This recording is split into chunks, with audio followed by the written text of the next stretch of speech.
자, 오케이. 지금 최적 구조와 최적 환경 이 부분에 대한 수업을 시작하겠습니다. 일단 외워야 되는 것들이 많다. 이제부터는 또 유난히 지금까지 전부 다 외워야 되는 거였지만 지구과학은 많이 외워야 됩니다. 퇴적암이란 퇴적물이 다져지고 굳어져서 만들어진 암석, 그게 퇴적암이다. 중학교 때 퇴적암 이야기를 할 때는 저기의 작업을 다져짐, 그냥 굳어짐이라고 이야기를 했어요. 다져짐, 굳어짐. 다져지고 굳어져서 만들어진 암석을 퇴적암이란다.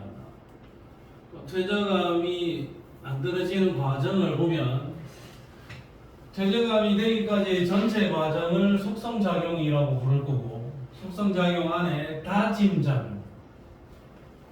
퇴적물이 쌓이다 보면 요 아래쪽에 있는 퇴적물 위에 위쪽에 추가적인 퇴적물들이 계속 쌓이니까 중력에 의해서 누르게 되겠죠. 일단 누른다라는 거는 원래는 퇴적물 입자와 입자 사이에 간격들이 조금 있었는데 간격이 좁아져서 치밀하게 다져질 것이다. 누르는 힘에 의해서, 단순 중력에 의해서 그렇게 되는 거고. 그 다음에 교결작용이라는 게 진행이 되는데 미안합니다. 왜 이러니? 교결작용이라 하면 저렇게 다져져 있는 퇴적물 사이에 본드를 칠해서 붙인다라고 보면 되는 겁니다. 지하수에 녹아있던 석회물질, 그 다음에 규질, 산화, 철 등 이런 기타 잡다한 물질들이 퇴적물 입자 사이의 간격을 조그마한 미세한 간격들을 메우면서 서로 붙여서 굳어지게 하는 작업, 이게 본드 역할을 한다 이거죠.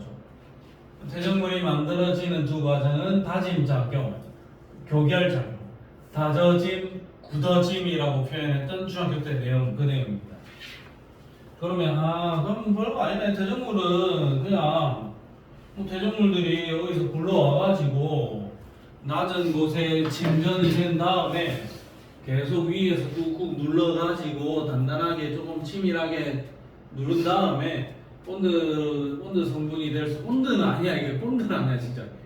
본드와 같은 작용을 하는 물질들이 중간중간에 쌓이면서 밀려 들어오면서 얘들을 차곡차곡 붙인 거구나. 그래서 세월이 몇천 년, 몇만 년 지나서 얘들이 그냥 우리가 보기에 단단한 돌멩이가 된 거구나. 그 정도 느낌입니다.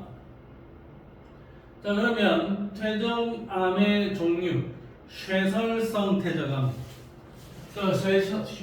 쇠설성 퇴적암이란 잔잔한 어떤 입자들이 쌓였다 이겁니다. 잔잔한 입자들, 잘게 쪼개진 쇠설, 쪼개진 분쇄기 이거 쇠설성 퇴적암. 쪼개진 입자들이 쌓인 거다. 자갈이 쌓여서 만들어진 여감. 자갈이 쌓일 때 모래하고 점토도 중간중간에 일부 같이 쌓일 수도 있습니다. 근데 핵심은 자갈이다. 자갈이 있냐 없냐가 중요한 거야. 자갈이 없으면서 모래가 쌓였다. 중간중간에 점토는 있을 수 있습니다.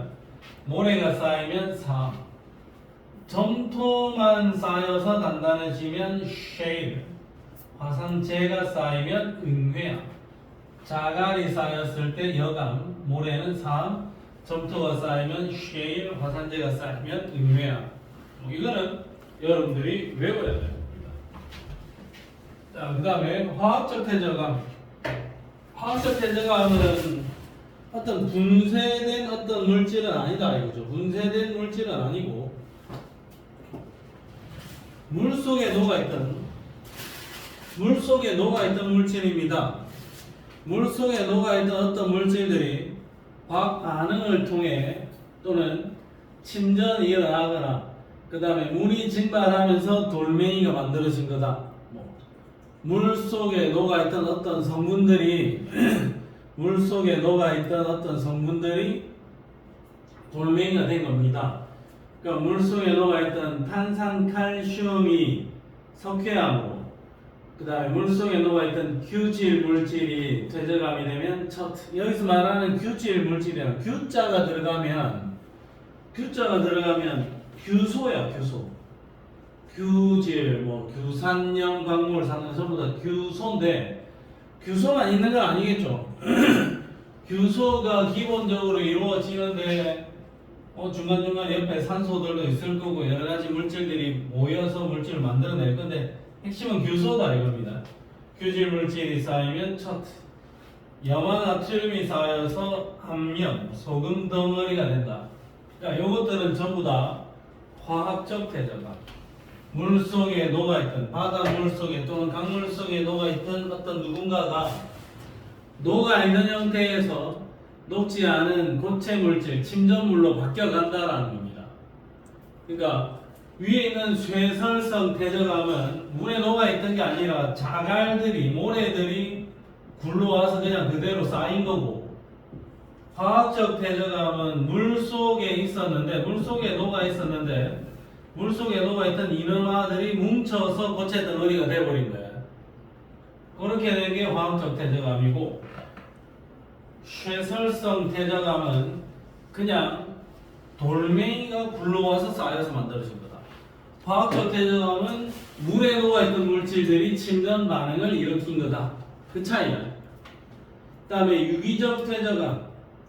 식물이 석탄으로 석회질 생물체가 나중에 죽어가지고 쌓여가지고 석회암으로, 그것도 석회암인데 탄산칼슘이 침전 반응을 일으키면 석회암이 된다 했는데 석회질 생물체들은 조개 껍데기 같은 게 탄산칼슘으로 되어 있으니까 석회질 생물체들이 쌓여서 석회암, 규질 생물체들이 쌓여서 처트. 요 처트나 좀 더 비슷할 수는 있겠지만 얘가 순도가 좀 더 아마 높을 겁니다. 약간의 차이는 있다. 자, 그러면 퇴적 구조. 미안합니다. 목이 왜 이래 뭔가.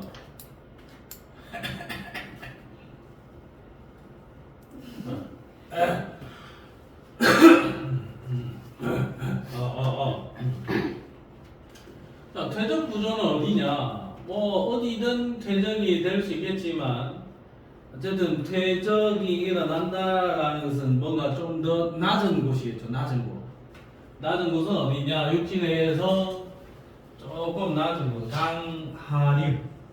강하류에 보면 선산지, 강, 호수, 사막, 범람원, 빙하 등이 있는데 어쨌든 강하류라든지 아니면 산 꼭대기 밑으로 내려와서 바로 밑에 이런 데라든지, 무거운 돌멩이들은 가파른 계곡물을 타고 내려와서 여기에 바로 쌓일 수도 있는 거고, 좀 더 얍실한 입자들은 강을 타고 올라와서 강하류에 이렇게 쌓일 수도 있는 거고, 어쨌든 물살의 흐름이 좀 약한 곳, 또 바람이 좀 약하게 부는 곳, 그런 곳들에서 물질이 쌓일 수가 있다.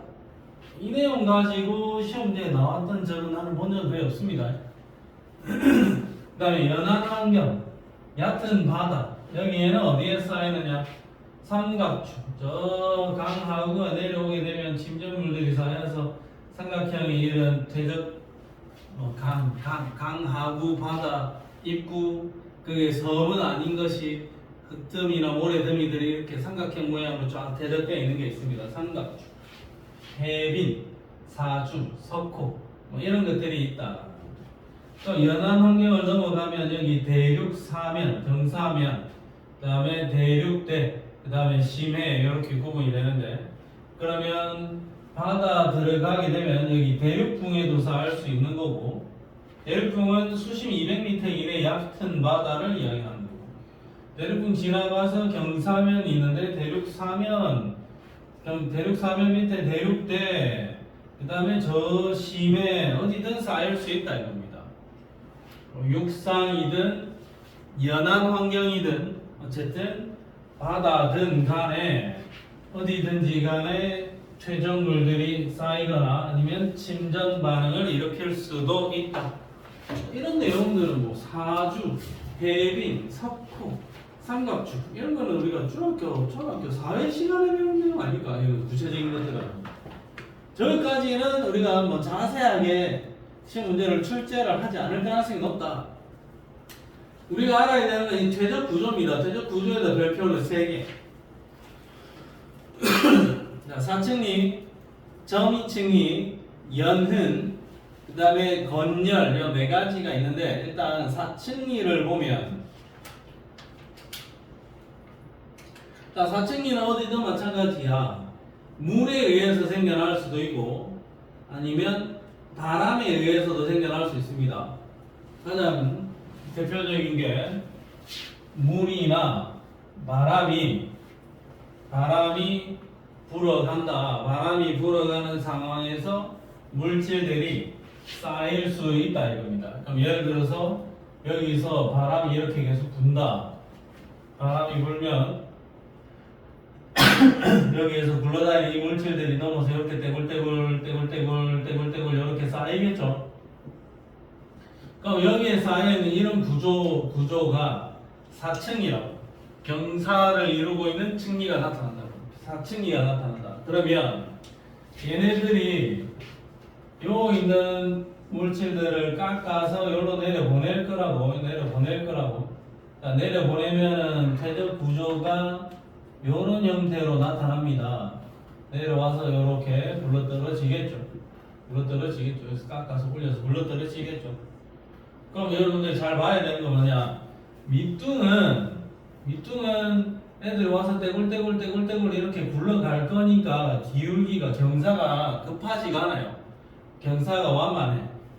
근데 요 위쪽은 여기 와서 깎아가지고 여기서 굴러 떨어뜨리는 거니까 여기는 경사가 좀 급하다 이겁니다. 전체적인 경사가. 그러면 너가 요 그림에서 퇴적 구조가 여기서 뭔가 이렇게 계속 쌓인 느낌이죠. 쌓인 느낌의 일부를 내가 잘라내어 왔지. 그러면 이런 구조 보이면 4층이야. 그러니까 4층인데 요게 4층이고 요게 4층이야. 그럼 여기는 뭔가 가파르고 여기보다는 좀 명확하진 않은데 여기보다는 여기가 조금 약간 이렇게 완만. 여기는 가파르고 여기는 완만한 모습이 나타나죠. 그럼 경사가 가파른 이쪽이 어디다? 위쪽이고 경사가 완만한 이쪽이 아래쪽이다 이거죠. 이것만 구분 지어주면 돼. 그럼 지금 여기에 있는 이 그림은 조금 뭔가 불명확한데 하나만 나타내 놓은 그림을 보면 명확하게 이렇게 구분 지어주면 돼. 예를 들어서 74쪽에 7번 문제. 이것도 뒤집어져 있네. 자, 74쪽에 7번 문제를 보면 한번 보세요. 내가 4층이 보여주려고 하는 건데 74쪽에 7번 문제를 보면 여기 4층이 구조 보이죠? 4층이 구조 보이는데 너가 보기에 조금 헷갈린단 말이야. 그래서 내가 이거를 이렇게 받아놓고 한번 보겠습니다. 자, 이렇게 놓고 보면 얘만 4층이로 보자고. 그러면 여기 기울기가 가파르고 여기는 완만하죠. 여기가 어디야? 아래쪽인 거야. 여기는 위쪽인 겁니다. 알겠습니까? 아래쪽과 위쪽이 경사의 기울기를 통해서 그가 바로 판단을 해주면 된다. 그러면 여기가 위쪽에 여기 아래쪽이니까 야들이 여기서 이렇게 굴러떨어졌겠죠. 그러면 아마 바람이 불었든가 물이 불었으면 이쪽으로 불었을 거야. 어느 방향으로 불어갔다? 기역 방향으로 불어 들어갔다가 아니라 기역 방향이 아니에요. 무슨 방향이고? 니은 방향으로 불어간 거예요. 이거 지금 뒤집어 놓은 그림이니까. 그러면 지금 문제는 이렇게 해놨는데 너가 풀 때는 이렇게 뒤집어서 이렇게 보면 되잖아. 여기가 아래쪽이고 여기가 위쪽입니다. 나는 기울기만 먼저 보겠다 이거죠. 기울기만 보고 위에서 아래로 이렇게 굴러떨어졌다. 바람이 어느 쪽으로 불어가는지, 이 대저층이 위쪽 아래쪽이 바로 돼 있는 건지 뒤집어져 있는 건지 그림을 보고 판단을 하자 이거죠. 자, 그러면 이 문제를 다 풀어보겠습니다. 그럼 이 상황에서 여기가 아래쪽이고 이쪽이 위쪽이고 이 방향으로 불어갔습니다라고 우리가 판단할 수 있는 거지. 그러면 A에서 퇴적물이 운반된 방향은 기역 방향은 아닌 거죠. 그 다음에 아직 안 풀었지만 요거 아직 안 배웠지만 요거 뭐 땅이 말라 비틀어진 흔적 건열입니다. 이거 좀 이따 배울 건데 건열은 건조한 환경에 노출된 적이 있으니까 땅이 저렇게 말라 비틀어진 거예요. 여기가 아래쪽이고 이쪽이 위쪽이죠. 그리고 건열이 이렇게 돼 있다가 여기가 위쪽이거든. 그러니까 밑에서부터 위로 이렇게 만들어진 거니까 A가 먼저 생성되었던 건 확실합니다. 쟤들은 전체적으로 땅이 뒤집어져 있는 거예요.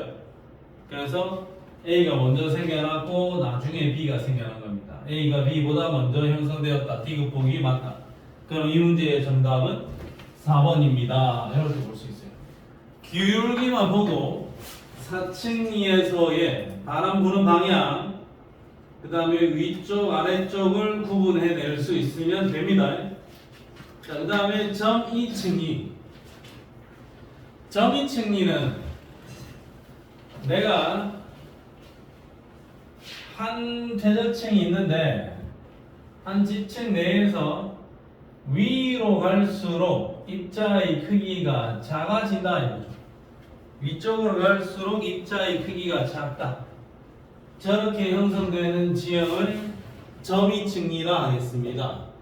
그러니까 점이층리는 저탕류라고 적어놨는데 저탕류는 뭔가 이 쇠설성 퇴적물들이 그냥 한꺼번에 이렇게 확 쏟아붓는 느낌의 퇴적물들.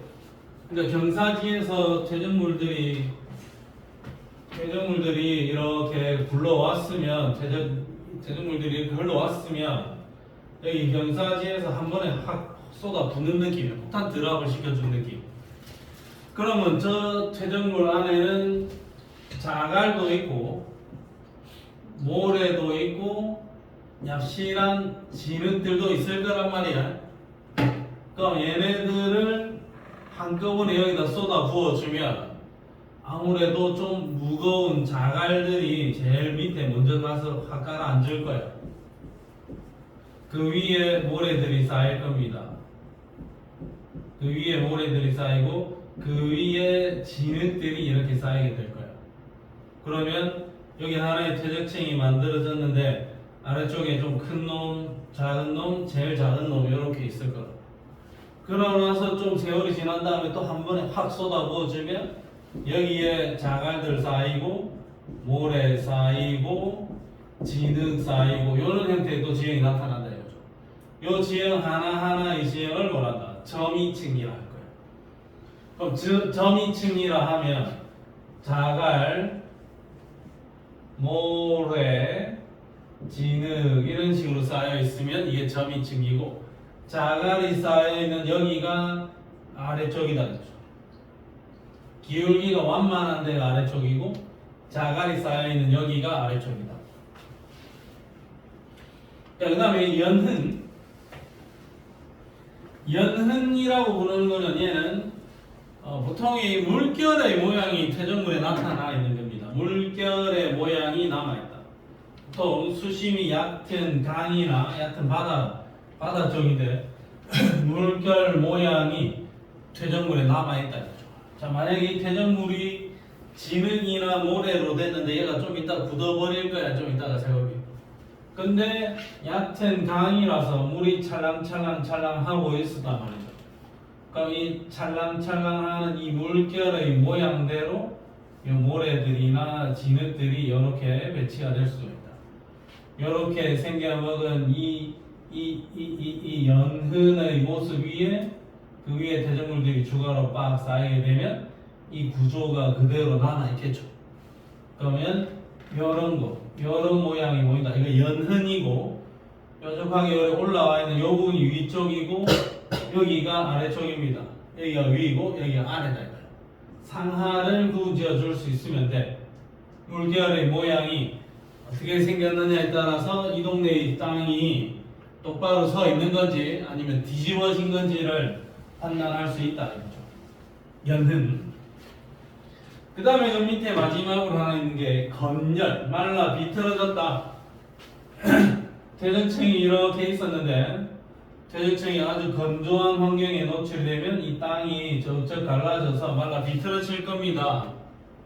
그러면 여기 말라 비틀어진 땅이 이렇게 드러날 거고, 말라 비틀어진 상태에서 그 위에 또 다시 퇴적층이 쌓이고 하다 보면 퇴적 구조 안에 이런 모습이 그대로 남아있다 이거죠. 이거. 이걸 건열이라고 할 거고, 밑으로 이렇게 뾰족하게 되면 여기가 아래쪽이고 여기가 위쪽이다 이거죠. 아까 74쪽의 그 문제에서는 건열의 구조가 이렇게 되어 있었거든요. 이렇게. 그럼 여기가 아래쪽이고 여기가 위쪽이다 이거죠. 이렇게 됐으니 이 땅은 뒤집어진 상태고, 이런 식으로 되어 있다면 이 땅은 상하의 역전이 일어나지 않았다. 지금 쌓여져 있는 순서대로 그대로 퇴적이 되어 있는 것이다 라고 판단을 해주면 됩니다. 자, 그러면 뒷페이지로 가겠습니다. 퇴적 구조 아까 이야기했던 거 호수, 선상지, 빙하, 대륙붕, 대륙사면, 대륙대, 심해 이런 것들이 이야기가 있습니다. 자, 그 다음에 이제 볼 때리는 건데, 자, 뭐 숙제로 여기에 제시되어 있는 대한민국 우리나라의 대표적인 퇴적 지형들을 전부 다 답사를 하고 오시오. 안 되는 이야기죠. 우리가 초등학교 때부터 지금까지 살면서 이런데 근데 진짜 어떤 엄마들 내가 예전에 어디서 봤다 다큐멘터리에서 봤는데 이런 데를 싹 다 답사를 다니는 엄마가 있더라고. 책에 나오는 모든 모습 진짜 부지런하게 다니는 거죠. 그거는 현실은 안 맞지만 자, 요거는 지금 나는 전부 다 이야기를 하진 않겠습니다. 일단 좀 중요한 포인트들만 한번 보고 나중에 너가 학교 쌤 수업을 하고 나서 진짜 어느 정도까지 외울지를 판정을 해야 되는 거고, 지금 당장의 완자책을 풀 때는 저걸 다 외워서 푸는 게 아니라 그냥 찾아가면서 보세요. 혹시 저 내용을 알아야 문제를 풀 수 있다면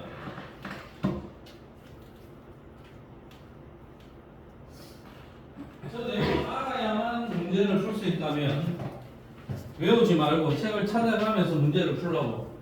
선생님 저는 다 외우고 나서 나중에 문제 풀겠는데 그러면 안 되고 찾아가면서 풀라고 일단. 그러니까 너가 제일 중점적으로 봐야 될 거는 어느 시기냐 이 정도까지 좀 봐놓으라.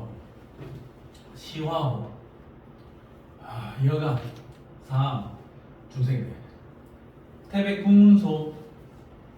태백구문소는 고생대 초기 바다 환경이었으면서 쉐일이나 석회암이 잘 관찰이 되고 연흔과 건열이 보인다. 이 정도까지 알아야 돼. 이 정도까지.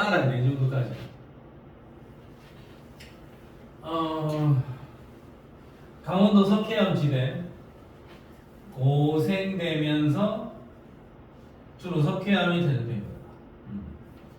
전남 부안군 채석강 중생대 말기면서 여감이나 사암이 주요 퇴적암이고 습고 관찰되고 연흔이나 층리, 해식 절벽, 해식 동굴이 보인다. 태백 채석강.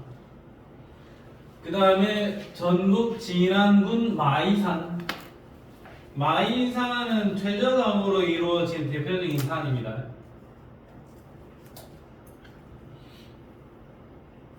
자, 마이산에 가면 타폰이라는 게 있다. 타폰이는 뭐냐?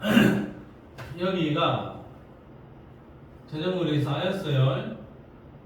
근데 퇴적물이 쌓이는 과정에 여기에 제법 큰 자갈돌들이 이렇게 자갈돌들이 쌓이고 퇴적물이 쌓였다. 여기에 자갈돌들이 들어있었다 이거야. 자갈돌들이 들어있는 상황에서 얘가 변성작용이 아니고 습고극 작용을 받아서 이 변성암이 높은 산이 된 거고, 이 높은 산이 된 거고, 이렇게 만들어진 높은 산이 전북 진안군에 있는 마이산입니다. 마이산, 요리 생긴 산이다. 마이산인데, 이렇게 산이 된 다음에 이 산도 계속해서 풍화 침식 작용을 받다 보니 산 꼭대기에 여기에 풍화 작용이 계속 일어나서 산 꼭대기 부분이 조금 깎여갈 겁니다. 깎여가다 보면 이렇게 풍화 작용을 계속 받다가 보니 여기에 들어있는 자갈돌들이 쏙 빠져나와 버릴 수도 있다고요. 이렇게 쏙 빠져나가 버리면 이렇게 되겠네요. 그 다음에 이쪽도 풍화 침식 작용을 계속 받다 보면 이 자갈돌들이 솔랑솔랑 이렇게 빠져나가 버릴 수도 있겠지. 그러면 자갈돌들이 이렇게 빠져나간 이 홍들이 이렇게 보일 거 아니야. 이렇게. 자, 요런 모습들을 타폰이라고 합니다. 전북 진안군 마이산에 가면 저 형태의 타포니가 많이 관찰된다. 타포니, 저거 퇴적암으로 이루어진 산이라는 것을 명확하게 보여주는 흔적입니다. 자, 그 다음에 이거 우리 너무 잘 아는 거 여러 번 가봤던 고성군 덕명리 해안. 고성군 덕명리 해안 하면 공룡 발자국 아닙니까? 중생대 오케이 공룡 발자국. 제주도 한경면 수월봉. 수월봉 제주도 하면 화산 폭발인데 대부분. 우리나라의 화산 폭발은 전부 다 시대가 어느 시대? 신생대. 우리나라는 저 땅속 깊숙한 곳에서 마그마가 식었다. 심성암이 만들어진 건 전부 다 중생대. 화산이 폭발해서 지표까지 터져 나왔다. 그건 전부 다 신생대. 그럼 뻔할 뻔짜지 뭐. 한경면, 수월봉, 제주도 오케이 신생대 화산 폭발인 거죠. 화산 폭발했으니까 응회야. 그 다음에 서귀포. 제주도가 어차피 신생대에 생겨난 거니까 신생대, 바다, 섬, 쉐일, 사층이 뭐 이런 요지들을 이야기했다. 자, 그러면 이 내용들이 구체적으로 어디까지가 시험에 나오고 요 정도까지는 안 해도 되는지는 내가 판정할 수 있는 게 아니다. 너가 수업을 들어보고 외울 부분들을 정리를 해야 된다. 문제는 어느 정도 쓸까에 나오는지 문제 두어 개를 체크해 보겠습니다. 자, 아까 퇴적 구조 오케이. 74쪽의 8번 문제부터 나왔다. 74쪽의 8번 문제를 보면 제일 밑에 있는 거 이거 점이층이 C는 점이층이 그 다음에 B는 사층이 그 다음에 이거 한 번 더 검토를 하자. 아래쪽에 자갈 모래 엽실이 그러니까 요거 점이층인데 얘는 그냥 똑바로 서 있는 것 같아. 이건 정상. 이건 기울기가 크고 아래쪽에 기울기가 완만하다. 이건 사층이. 얘는 그냥 정상.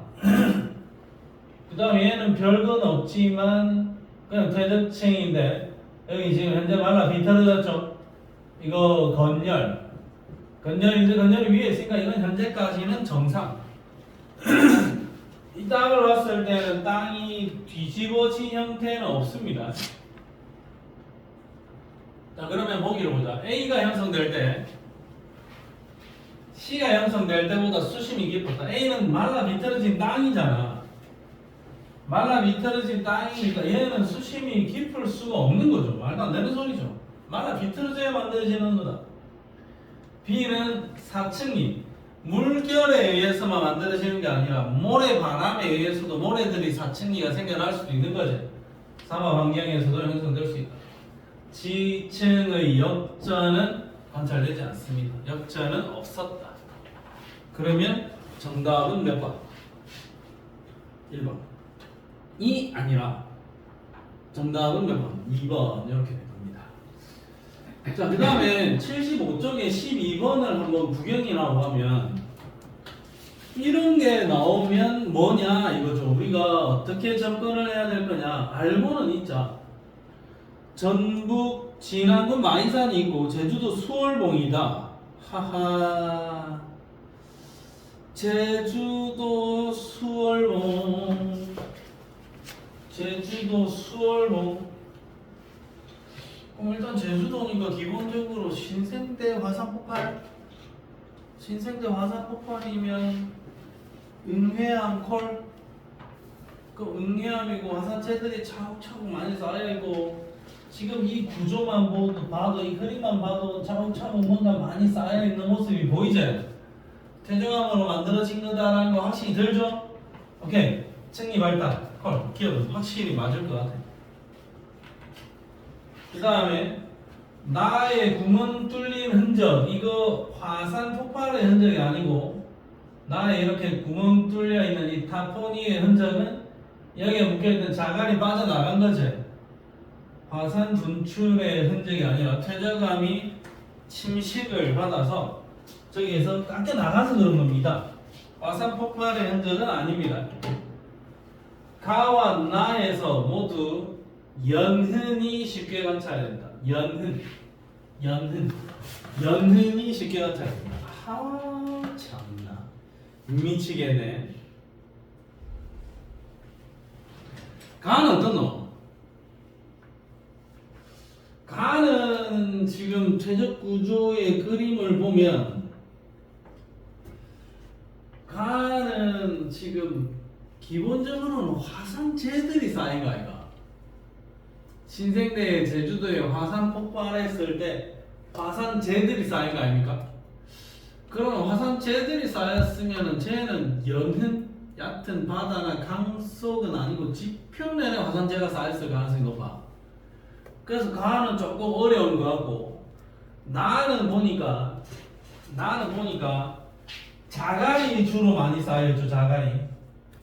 자갈이 쌓여있다. 근데 자갈 위에 모래가 있고 모래 위에 점토 진흙이 있었다면 이거는 저 좀 깊은 바다일 가능성이 있어요. 점이층리가 나타난다면.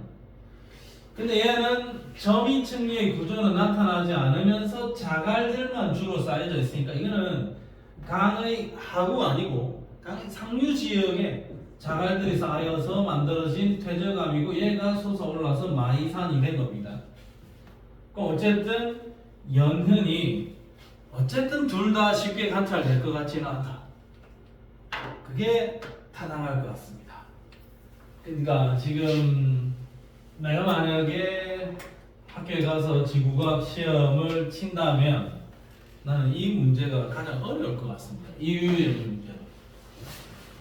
예전에 지구과학을 공부했던 학생들이 가장 싫어하는 챕터가 단원명이 아름다운 한반도라는 단원명이 있었습니다. 뭘? 개뿔 아름다워.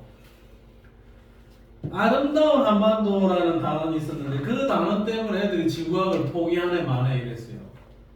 거기에 진짜 다양한 우리나라의 다양한 지형들을 전국 방방곡곡 구석구석을 다 적어놨거든. 다 외워야 되는 거야. 근데 그 아름다운 한반도가 없어지고 일부 특수성 있는 지형들만 몇 개 지구학 책에다 남겨놨거든. 그래서 좀 양이 많이 줄었긴 했어요. 근데 이 상황은 수업 상황을 보고 판단을 하자. 알겠니? 자, 그 다음에 75초까지 그럼 숙제로 싹 다 푸세요. 자, 뒷페이지 지질 구조를 보겠습니다.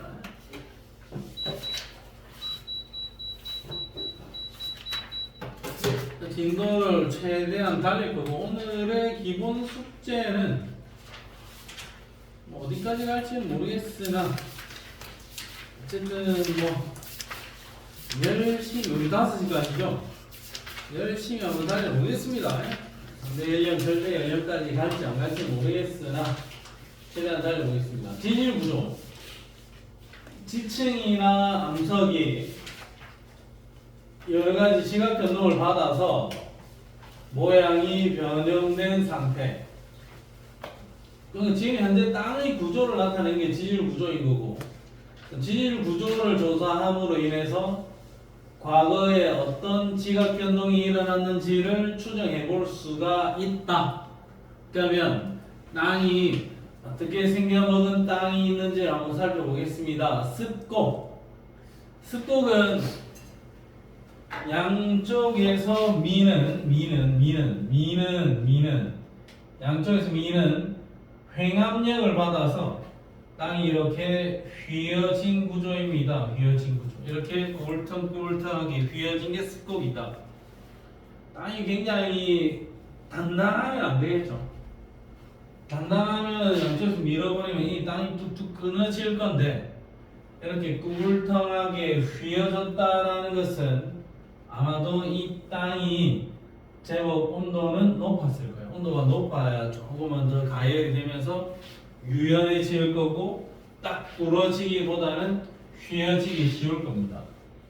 그럼 온도가 높으려면 지하 깊은 곳이었어야 될 것이고, 지하 깊은 곳이었으면 압력도 좀 높을 겁니다. 고압의 환경에서 그래도 잘 만들어질 수 있다. 그럼 어쨌든 땅이 이렇게 휘어지면 내가 여기서 혼자 하는 입장에서 위로 솟아 있는 곳이 배사, 밑으로 내려 꺼져 있는 곳이 향사. 그 다음에 가장 많이 휘어진 부분, 여기 가장 정점인 여기, 요 라인을 이렇게 잘라서 면을 내보면 이게 배사축. 자, 가장 많이 휘어진 여기 이렇게 잘라서 이 면을 놓고 보면 이게 향사축. 이렇게 그대로 향사축, 배사축 이렇게 되는 거고. 향사축과 배사축, 그 축을 두 개를 묶어서 습곡축이라고 이렇게 불러줄 겁니다. 습곡축. 여기. 그럼 이게 습곡축이고, 이 면 자체는 뭐라고 한다? 습곡축에 딸려 있는 면, 습곡축을 포함하는 면, 습곡축 면 이렇게 보겠다 이거죠. 그럼 경사 기울기가 가장 많이 휘어진 부분이다. 그러면 여기서 습곡축이 어디냐 뭐 그렇게 묻지는 않겠죠. 근데 살펴보면 돼요. 이게 습곡축, 여기 습곡축, 여기 습곡축 이렇게 되는 거겠지. 그러면 습곡축이라고 하면 배사축, 향사축, 여기에다 줄을 쭉쭉쭉 꺼주면 여기가 습곡축이다 이겁니다. 습곡, 그 다음에 습곡축을 포함하는 어떤 면, 습곡축면, 이 정도 용어들까지만 우선 체크를 하죠. 그러면 습곡축이라는 게 제가 어떻게 쓰일 거냐, 이런 식으로 쓰인다 이거죠. 자, 내가 보고 있을 때 습곡축을 봤을 때 습곡축이 똑바로 서 있다, 습곡축이 기울어져 있다, 습곡축이 많이 기울어져 있다. 근데 이게 지구광인들이 좀 섭섭한 게 뭐냐면, 난 좀 섭섭합니다. 아니, 똑바로 서 있으면 정습곡이고, 기울어져 있으면 경사습곡이고, 좀 많이 기울어져 있으면 횡화습곡이라고 되어 있는데, 기준 각도가 있어야죠. 여기서부터 60도까지는 경사습곡, 60도 이상 기울어져 있으면 횡화습곡으로 분류를 하자. 그럼 잠깐 수치상의 그 기준이 있었으면 좋겠는데, 좀 기울어져 있으면 경사습곡, 많이 기울어져서 많이 누워 있는 느낌이면 와가 누워 있다라는, 옆으로 누워 있다라는 의미입니다. 횡화습곡 이렇게 불러줄 거다. 자, 그러면 습곡, 경사습곡, 횡화습곡 뭐 이런 게 대단히 중요한 내용은 아닙니다. 그 다음에 단층, 양쪽에서 미는 힘 또는 잡아당기는 힘을 받아서 지층이 뚝 끊어지면 그게 단층이 되는 겁니다. 그럼 대저층이 잘 있었는데, 이렇게 대저층이 잘 있었는데, 여기서 여기가 뚝 끊어졌다. 뚝 끊어져서 얘가 위쪽이니까 여기가 상반, 여기가 하반입니다. 뚝 끊어진 경사를 기준으로 위에가 상반, 밑에가 하반인데, 자, 단층의 종류는 정단층, 역단층, 주양이동 단층이 있고, 상반이 상승하면 역단층입니다. 상상역. 고등학교 때 고석배 선생님, 고등학교 2학년 지구학 5원 시간에 우리 고석배 선생님이 상상력이요, 하면서 가르쳐줬던 기억이 있습니다. 그 충청도 분이셨는데 상상력 고석배님. 자, 여기가 하반 이렇게 끊어졌으니까 여기가 상반. 양쪽에서 미는 횡압력, 양쪽에서 밀면 상반이 위로 상승하겠죠. 상반이 상승하는 이런 단층, 역단층이라고 부를 거다. 그 다음에 여기는 단층이 이렇게 생겼는데 상반이 밑으로 내려갔다. 상반이 상승이 아니고 상반이 밑으로 내려갔다. 양쪽에서 잡아당기는 힘에 의해서 상반이 밑으로 내려 꺼지면 얘는 정단층. 양쪽에서 잡아당기는 힘을 장력이라고 할 겁니다. 잡아당기는 힘은 장력, 양쪽에서 미는 힘은 횡압력. 그 다음에 주향이동단층. 자, 이렇게 뚝 끊어졌는데 얘는 그냥 일로 가고 얘는 일로 간다. 보존형 경계에서 이렇게 판과 판이 어긋나는 것처럼 상반과 하반이 그냥 수평 방향으로 이동을 했다.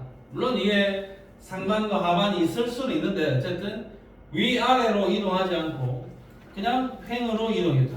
이게 주향 이동 단층입니다. 알겠습니까? 상반과 하반이 그냥 수평 방향으로 이동을 했다. 그런 것들을 주향 이동 단층이라고 불러줍니다. 그럼 여기서는 정확하게 정단층, 역단층 이거 둘만 구분을 해주면 돼. 정단층, 역단층 이것만 구분해주면 되고 정단층은 일반적으로 이렇게 멘틀 대류가 솟아올라서 이렇게 양쪽으로 잡아당기는 힘이 작용을 해야 되니까 보통 정단층은 발산형 경계에서 많이 볼 수 있고 양쪽에서 미는 힘이다. 그러면 내리 꺼지는 거니까 양쪽에서 모여든다. 보통 보면은 수렴형 경계에서 자주 볼 수 있는 단층이다. 수렴형 단층에서는 역단층, 발산형 경계에서는 정단층 이런 아이들을 관찰하기가 쉽다. 보존형 경계에서는 변환단층이 주향이동단층이랑 매우 비슷합니다. 그럼 주향이동단층과 변환단층을 차이는 뭐냐? 비슷해요. 그러니까 우리가 힘을 받아서 판과 판이 서로 반대 방향으로 이동을 하는데 전체적으로 봤을 때는 주향이동 단층이라 하면 여기서 단층면이 생겨난다. 단층면이 생겨나면 얘네들은 전부 다 오른쪽으로, 얘네들은 전부 다 왼쪽으로. 여기 이 동네에서는 전부 다 얘네들은 오른쪽, 전부 다 왼쪽이니까 여기가 전부 다 주향이동 단층이 나타납니다. 이렇게 되면 이건 주향이동 단층이야. 자, 근데 우리가 특별히 변환단층이라고 부르는 거는 여기 해령을 기준으로 얘는 이쪽, 얘는 이쪽, 얘는 이쪽, 얘는 이쪽으로 가면 여기 이 땅은 같이 오른쪽으로 가고 여기 이 땅은 같이 왼쪽으로 가니까 땅과 땅이 어긋나는 곳은 여기밖에 없거든요. 여기 해령과 해령 사이에서 특정한 부위에서 땅이 어긋나는 곳 해당하는 어떤 특정한 구역에서만 서로 반대 방향으로 이동하는 이런 경계가 나타나면 이건 특별히 변환단층이라고 불러주는 거예요. 뭐 대단한 차이는 아니지만 그냥 일반적인 지질 구조에서는 우리는 보통 수향이동단층이라고 표현을 하고 해령과 해령 사이에서 나타날 수 얘는 변환단층이라고 불러주라. 그 정도. 그 다음에 지질 구조 중에서 전리가 있습니다. 전리의 대표주자 주상전리, 판상전리. 주상전리 어디 가면 볼 수 있다 했니? 제주도, 용두암 아니면 제주도에 가면 일반적인 해안가에서도 주상전리들이 많이 볼 수 있다. 주상전리는 어떻게 생겼나? 주상절리라는 것은 어쨌든 빠른 속도로 냉각이 돼야 돼요. 빠른 속도로 냉각이 되는데 기둥 모양의 전리고 화산 폭발이 빵 일어난 곳에서 빠른 속도로 냉각이 되면서 돌멩이들이 이렇게 육각형 모양으로 흔적이 남아있는 이런 육각 기둥 모양의 이런 돌멩이들을 주상절리라고 할 거고, 주상절리가 생겨난 포인트는 화산 폭발을 통해서 화산암이 만들어지는 곳이고, 냉각 속도가 매우 빠를 때 용암이 중심 방향으로 빠르게 냉각되어 가는 과정에서 수축을 하면서 안에 기둥만 싹 남는다 이거야. 그 다음에 판상절리는 어디냐? 심성암 지역인데 땅속 깊숙한 곳에 있던 이 돌멩이가 압력을 이렇게 받고 있었단 말이지. 근데 얘가 지각 변동에 의해서 솟아올라서 지표 근처로 올라와 버렸다. 그럼 여기 누르고 있던 이 압력이 없어지잖아. 없어지니까 이 돌멩이의 압력이 감소한다. 나를 치고 누르는 압력이 감소하니까 이 돌멩이가 부피가 살짝 팽창하겠죠. 압력이 줄어드니까 부피가 팽창할 수 있는데, 근데 부피가 팽창하다 보니까 얘가 돌멩이잖아. 돌멩이인데 부피가 팽창하니까 이 표면이 쩍쩍 갈라져 버릴 거야. 양파 껍질 갈라지듯이 돌멩이가 쩍쩍 갈라져서 껍데기들이 막 떨어져 나가 버릴 거거든. 이렇게 껍질이 떨어져 나가는 이런 형태의 전리를 판상전리라 한다. 그럼 주상전리 하면은 빠른 속도로 냉각, 육각기둥, 판상전리, 땅속 깊숙한 곳에 있던 돌멩이가 솟아올랐네. 그래서 압력 감소, 부피 팽창, 양파 껍질 갈라지듯이 쩍쩍 갈라짐, 판상전리. 그 다음에 또 어떤 문제에서 수직전리 이래 넣는 경우도 있다고. 전리라 하면 일단 돌멩이들이죠. 그럼 수직전리라 하면은 어떤 뭐 깎아지는 어떤 경사가 험한 산에 기둥에 옆에 붙어있는 돌멩이들 그런 돌멩이들을 수직전리라고 불러주면 되는 거예요. 아주 험준한 산악지형의 표면을 이룬 돌멩이, 걔를 수직전리라고 부르자. 그 다음에 이제 부정합. 자, 부정합은 지층이 퇴적되어 쌓였는데 순서대로 세월의 순서대로 차곡차곡 쌓여 있으면 이걸 정합이라고 할 겁니다. 근데 부정합이라 하면 세월의 순서대로 차곡차곡 쌓여 있는 게 아니라 아래쪽 지층과 위쪽 지층의 세월의 차이가 엄청나게 크다. 큰 시간의 간격이 있을 때 이 둘 사이의 경계면을 부정합면 이렇게 불러줄 거다 이거죠. 자, 그러면 봐라. 처음에 퇴적이 잘 됐단 말이야. 근데 외부에서 횡압력을 받으면서 이렇게 습곡이 돼버렸네. 습곡이 되면서 얘가 솟아올랐죠. 윤기가 일어났다. 윤기가 일어난 상태에서 산도 되고 강도 흐르고 동네 주민들도 살고 잘 살았단 말이죠. 세월이 지나다 보니 여기 이 땅이 이만큼 깎여 나갔어. 침식작용을 일으켰어요. 몇천 년, 몇만 년이 걸릴 겁니다. 이 시간이. 침식작용을 일으키다 보면 여기는 폐허가 된 거고 여기에 황망하게 굴러다니는 자갈돌들이 있을 겁니다. 그리고 이 땅이 이렇게 있었는데 얘가 또 어떤 요인에 의해서 저 밑으로 내려 꺼졌어. 침강이 일어났다고. 그러면 침강이 일어난 상태에 여기 요 돌멩이들이 차곡차곡 이렇게 쌓여 있겠죠? 그 위에 다시 퇴적이 일어난다면 여기 있는 이 퇴적물과 여기 있는 이 퇴적물 사이에 융기, 침식, 침강이 있었죠. 융기, 침식, 침강이 있었는데 이 시간이 하루아침에 일어나는 일이 아니다. 이거 몇억 년이 걸릴 수도 있는 일이다 이겁니다. 그럼 여기 융기, 침식, 침강이 일어났고 그 이전 퇴적물과 그 이후 퇴적물이 시간 갭이 굉장히 크게 보인다. 그러면 이 아래쪽 퇴적물과 위쪽 퇴적 그 사이를 부정합, 이런 구조를 부정합이라 하겠다. 그 다음에 부정합이 만약에 문제에 나오면 우리가 제일 명확하게 봐야 되는 거는 얘입니다. 얘. 얘를 기저여감이라 하는데, 여감이면 자갈이 쌓여서 만들어진 퇴적암을 여감이라 했습니다. 그러니까 여기 퇴적물이 있고 그 위에 퇴적물이 있는데 여기 기저여감이 졸졸하게 보인다. 오케이. 부정합.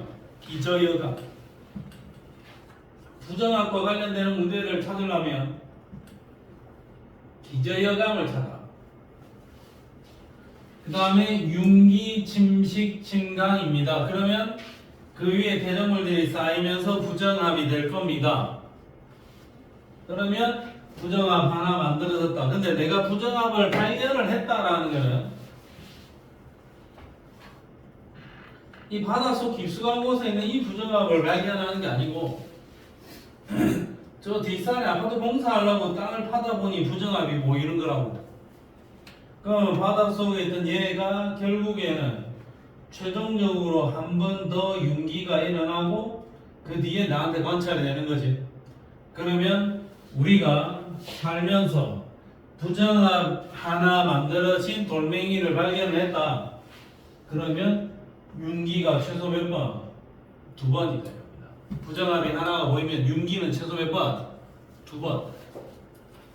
부정합이 2개가 보이면 융기는 최소 몇 번? 3번 있었다. 부정합이 3개가 보이면 융기가 최소 몇 번? 4번 있었다 이겁니다. 부정합이 관찰되는 개수에다가 1을 더해주면 융기의 횟수다.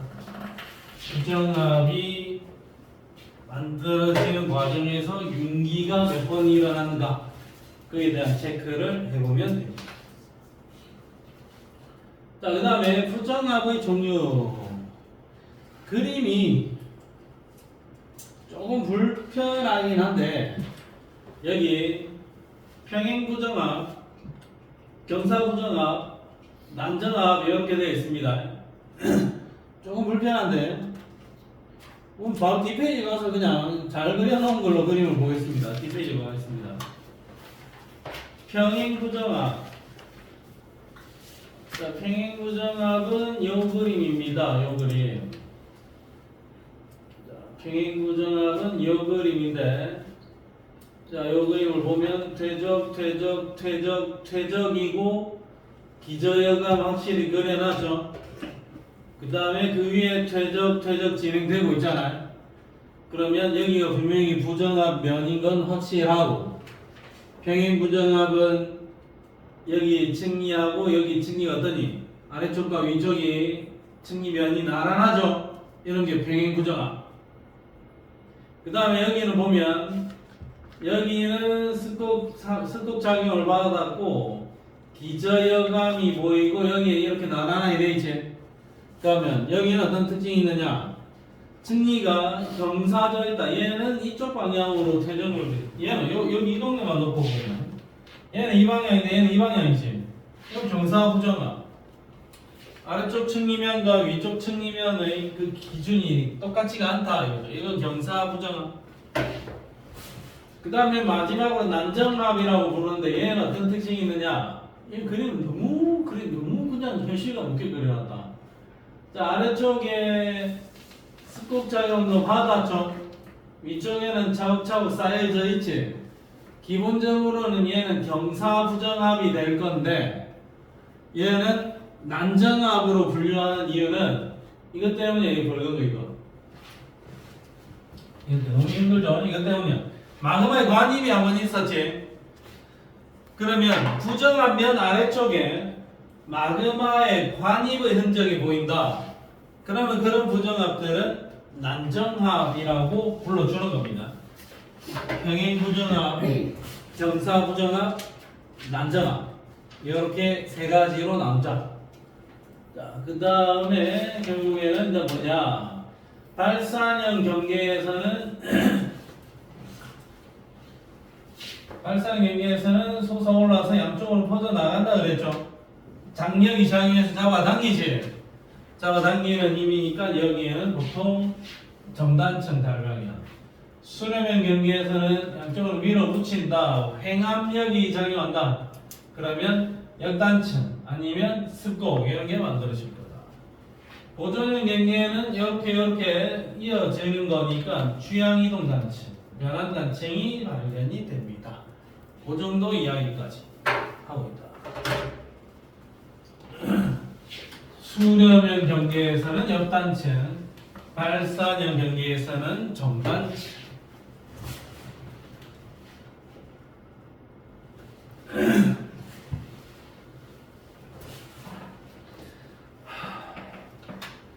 자, 그 다음에 관입과 포획. 자, 관입이란 지하에서 마그마가 주변의 지층이나 암석을 뚫고 들어가는 것. 마그마가 돌 있는 동네를 파고 지나가는 걸 의미하는 거예요. 관입이야. 관입이 일어나면 뜨거운 마그마가 치고 들어오는 거니까 열받아서 변성암이 되기도 하고, 그 다음에 관입한 화성암은 주변 암석의 영향으로 급하게 식은 흔적도 관찰되기도 한다. 마그마가 굳어져서 관입한 마그마가 굳어져서 만들어진 암석을 관입암이라 할 겁니다. 자, 그러면 나는 제일 헷갈리는 게 이거야.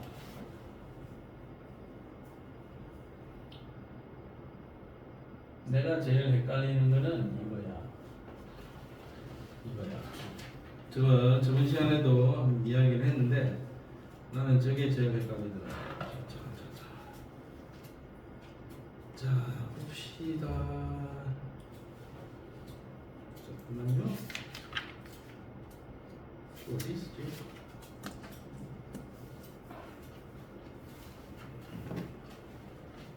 잠깐만.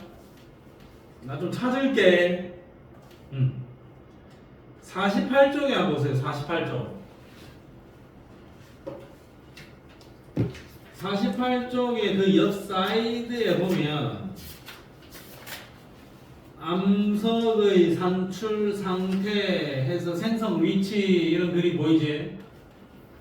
그 그림에서 퇴적층을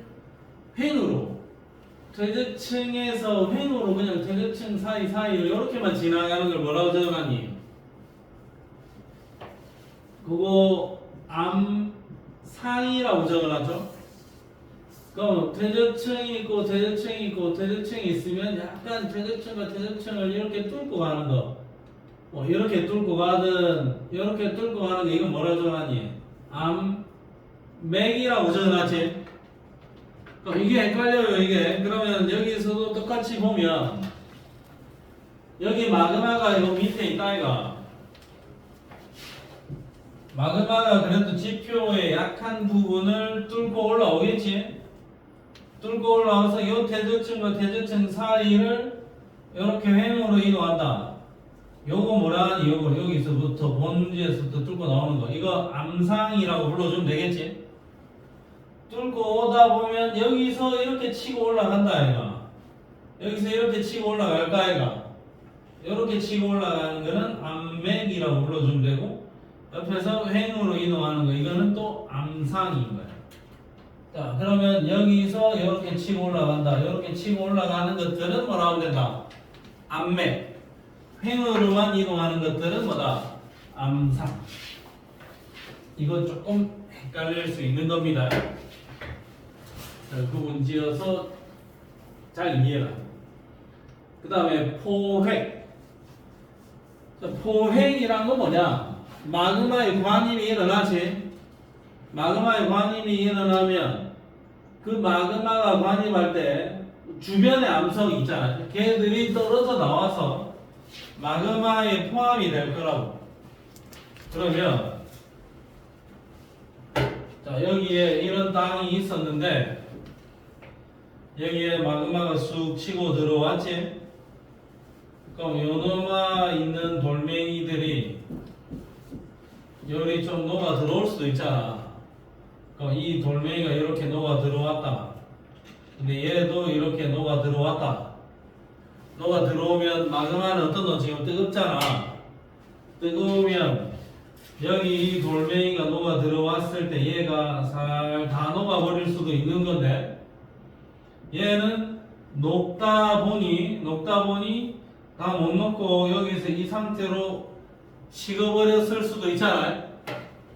그러면 이쪽에 있는 기존의 암석의 일부가 떨어져서 마그마가 관이반 이곳으로 넘어오는 이 현상 자체를 포획이라 할 거고, 걔가 다 녹지 않고 돌멩이 형태로 그대로 굳어 있는 이런 돌멩이를 포획암이라고 할 겁니다.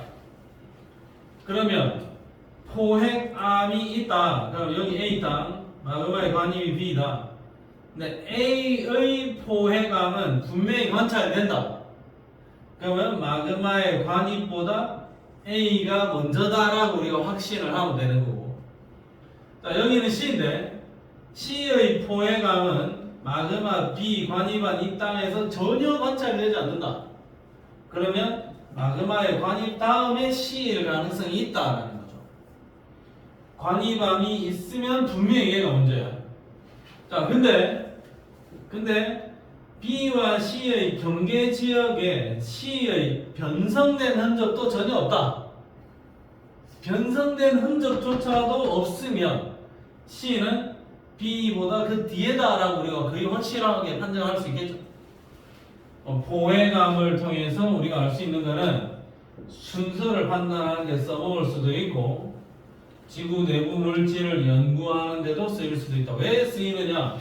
마그마의 관입이 일어난 이 동네는 이 땅은 지구 내부라고. 지구 안쪽에 있는 돌멩이가 여기 나와 있다. 근데 뭐 이걸 파보든지 아니면 이걸 파보든지. 근데 얘가 또 이렇게 솟아 올라와 있으면 땅속 깊숙한 곳에 있던 태초의 돌멩이들을 그대로 관찰할 수 있는 기회가 되지 않나 하는 이야기들을 하고 있습니다. 이거 연구나 저거 연구나 어차피 이거 파가지고 연구하는 거나 저거 파가지고 연구하는 거나 동일한 상황이긴 한데 조금 애매하긴 합니다만 딱 그렇게는 적어놨다. 자, 그럼 뒷페이지로 가서 지질 구조에서 82페이지로 가면 82페이지에 6번 문제. 6번 문제를 보면 이거 그림 너무 명확하게 그려놨네. 이거 기저여감이죠. 그러면 A면은 분명히 부정합일 거고 A면 아래쪽에는 습곡의 형태가 보이네. 습곡의 형태가 보이니까 과거에 양쪽에서 미는 힘을 받았을 것이다. 횡압력을 받은 적은 있습니다. 그 다음에 이거 부정합이니까 상부 지층과 하부 지층은 시간 간격이 매우 큽니다. 그 다음에 부정합이 한번 일어났으니까 융기, 침식, 침강 이 세트는 분명히 한 번은 있는 거죠. 과거에 융기하여 침식을 받은 적이 있을 겁니다. 반드시 있을 겁니다. 그러면 답은 몇 번? 5번입니다. 이렇게 해결을 해줄 수가 있다. 자, 그 다음에 그 뒤에 9번 문제. 가나다. 그림 잘 보고 판단을 해야 돼요. 가는 상반이 이게 상반인데 상반이 밑으로 내려와 있으니까 상상역. 그럼 얘는 정단치. 상반이네. 상반이 상승해 있다. 상반이 상승했으니까 상상역. 얘는 역단치. 그리고 얘는 기저여감 그려놨으니까 이거는 부정합을 그려놓은 것 같아. 그러면 가는 정단층이다. 양쪽에서 잡아당기는 힘이니까 올라가서 잡아당겨라. 발산형 경계에서 주로 형성될 수 있는 거다. 좀 그렇네. 발산형 경계 전단층. 수렴형 경계 역단층. 나는 역단층에 해당하는 겁니다. 이거 아닌 거고. 나는 부정합이제 융기, 침식, 침강 세트가 있어야 되는 거죠. 그러면 다에서는 분명히 침식 흔적은 당연히 있는 거죠. 침식의 흔적이 없을 리는 없다. 그럼 여기 됐고. 자, 그 다음에 그 옆에 실력업 바로 옆에 실력업의 1번 문제. 이거 한번 풀어볼까요? 스타트.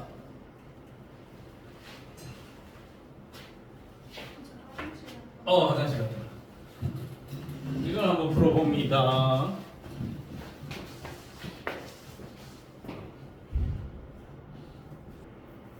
자, 문제 보겠습니다.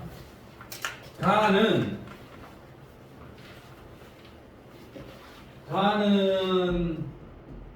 일단 부정합 보이지? 부정합 보이지 않습니까? 그럼 편마음과 사음 사이에 부정합 있지 않니? 예? 이 부정합은 평행 부정합이다. 근데 평행 부정합이라고 자네들이 판정한 근본적인 이유는 뭐고? 나란하니까 그런 거지. 그래서 기억 보기가 맞다 한 거죠. 근데 기억 보기는 아닙니다. 왜냐? 편마음이 뭔데? 편마음이 쉐일이 변성작용을 당했을 때 만들어진 암석이 편마음입니다. 중학교 때 배웠다. 지금 주거원에서 아직 안 배웠지만 어쨌든 편마음이 만들어졌다라는 것은 이건 분명히 요 동네 아래쪽에 마그마의 관입이 있었고 마그마의 관입에 의한 변성암인 겁니다. 그러면 이걸 평행 부정합이라고 부르면 안 되지? 이거 무슨 부정합이라고 불러야 되노? 난정합이라고 불러야 되겠죠. 그럼 기억폭이 아닌. 나에서 형성된 단층은 열곡대에 잘 발달한다. 이건 무슨 단층이냐? 자, 여기가 분명히 상반이죠. 단층 기준으로 해서. 근데 이 편마음이 여기 있는 이 편마음이 요 위로 쑥 올라갔잖아. 상반이 상승한 거 아닙니까? 상반이 상승한 거 역단층. 그냥 우리가 외워버리면 수역. 수렴형 경계 역단층. 수렴형 경계 역단층. 그러면 열곡대. 열곡대는 발산형 경계. 그러면 니은 아닙니다. 나에서 다로 갔다. 나에서 다로 갔으면 어떻게 된 거고? 요 위에 있는 돌멩이의 일부가 침식이 됐네요. 요 돌멩이의 일부가 깎여 나갔지? 침식이 왜 되었을까? 얘가 솟아 올라야지. 지반이 위로 솟아 올려서 바람이나 흐르는 물에 의해서 저기 있는 돌멩이들이 깎여 나갔다 이거죠. 알겠습니까?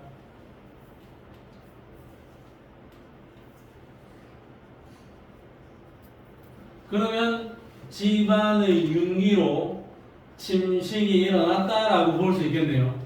그러면 D가 맞다. 정답 몇 번? 2번. 좀 아쉽지요. 자, 그 다음에 2번 문제 볼게요. 자, 이거 뭐야? 가 그림이 보이니?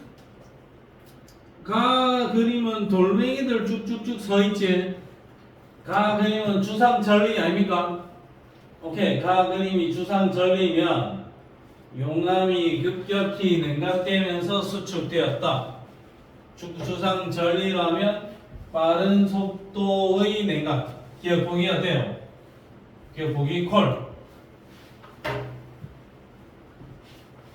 나는 집안에 상하 이동이 있었다. 나는 그림이 잘 안 보이니까 그림에다 설명을 그려놨는데 얘는 왼쪽, 얘는 오른쪽으로 간 거고 주향 이동 단층이죠. 상하 이동이 아니잖아. 그냥 이거 그냥 좌우로 그냥 양쪽으로 틀어지는 거지 위아래로 움직이는 건 아니죠. 이건 아님. 자, 그 다음에 이건 뭐니? 습곡이죠. 습곡은 그냥 습곡인 거지. 이것만 놓고 봐서는 습곡 축은 이건 것 같아. 이 정도만 놓고 봐서는 이 땅이 기울어졌다라는 흔적은 볼 수 없습니다. 완전히 뒤집혔다라는 흔적은 안 보인다. 그러면 다에서는 지층의 역전이 관찰된다라고 적어놨는데 관찰되지 않아. 그래서 디귿 아닌 것 같아. 정답 몇 번? 정답은 1번 기억만 많은 것 같습니다. 됐습니까? 나는 뭐 관찰할 수가 없으니까 이 정도. 그 다음 내용은 지사학의 법칙, 그 다음에 상대 연령, 절대 연령을 배우는데 상대 연령, 절대 연령 이것도 크게 어려울 거 없어. 지사학의 기본 법칙이고 상대 연령은 나이는 상관없어. 얘가 몇 살인지는 모르겠으나 누가 더 많고 누가 더 작고 나이가 많고 적음 순서만 결정하는 게 상대 연령이고 절대 연령은 나이가 많고 적음을 상대 연령을 통해서 판정을 했으면 얘가 진짜로 몇 살쯤 됐느냐 그걸 추정해 보는 게 절대 연령이야. 상대 연령은 상대적인 나이의 순서를 의미하는 거고 절대 연령은 진짜 나이를 비교해 보는 거다. 방사성 동위원소의 반감기를 이용해서 측정을 합니다. 이렇게 적어놨다고. 이 정도까지 하면은 다음 시간에 정리를 해야 되고 다음 화석 들어갈 거고 다음 주까지 수업을 하면 지구가 원의 1단원이 끝나지 않을까? 1단원이 끝나지 않을 겁니다. 오늘은 좀 섭섭할 수도 있겠지만 오늘은 조금 일찍 마치도록 하겠습니다. 오늘 좀 시간 늦게 좀 애매하고 중간에서 4분 30초 일찍 마치도록 하겠습니다. 너 왜?